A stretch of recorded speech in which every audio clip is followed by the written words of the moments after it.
The sound of the gavel echoed through the courtroom like thunder.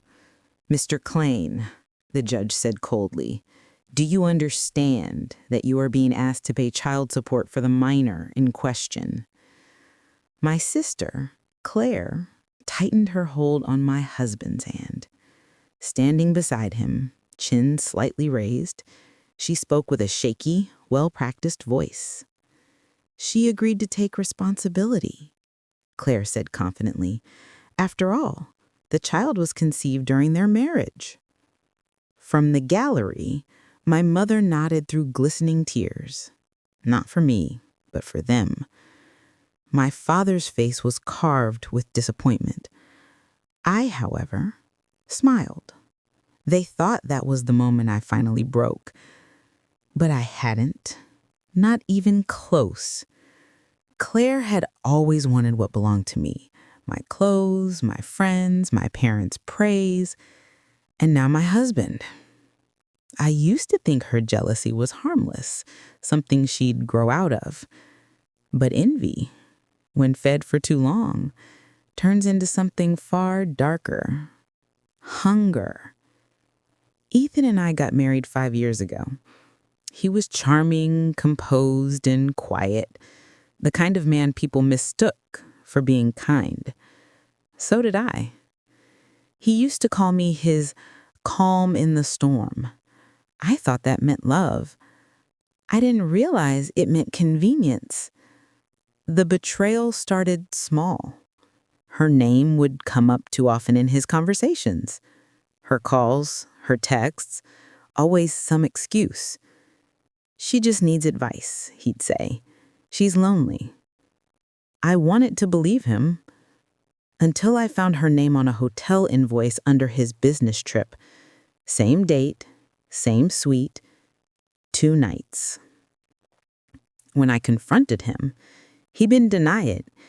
He just looked at me with hollow eyes and said, "You've always been too cold, too distant. Claire understands me."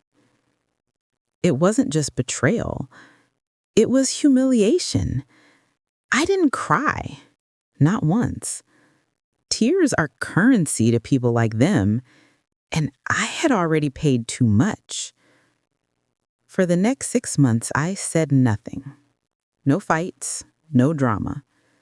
I quietly filed for divorce. I didn't shout or accuse. I just signed the papers with steady hands. They thought I was defeated. They were wrong. While they flaunted their affair, pregnancy announcement, family dinners, and my mother's Facebook post about a miracle born from love, I worked. I traced every transaction Ethan made.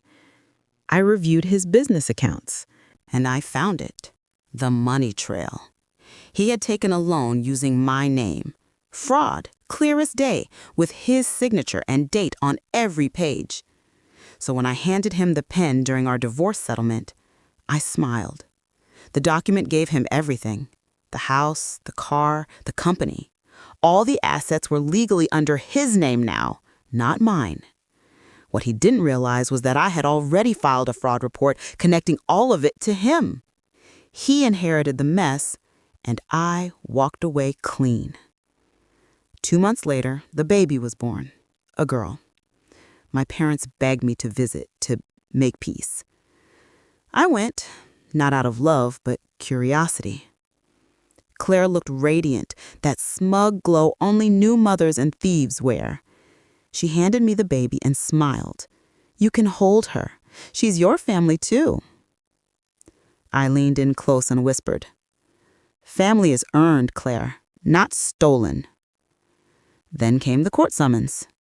Ethan claimed he couldn't afford child support. The company had collapsed, the house was gone, and the bank had frozen his accounts during the investigation. They blamed me, and I let them. So there we were, standing in court. Claire's voice trembled in her best act of victimhood. Ethan sat in silence, and my parents looked at me as if I had destroyed their world. When the judge asked if I had anything to say, I stood slowly. Yes, Your Honor, I said calmly. I do. I stepped forward. In addition to being my husband, Ethan Klein was also my business partner. Before our separation, he took multiple loans in my name without my consent. I reported the fraud months ago, and all evidence has already been submitted. A wave of murmurings filled the courtroom. I continued.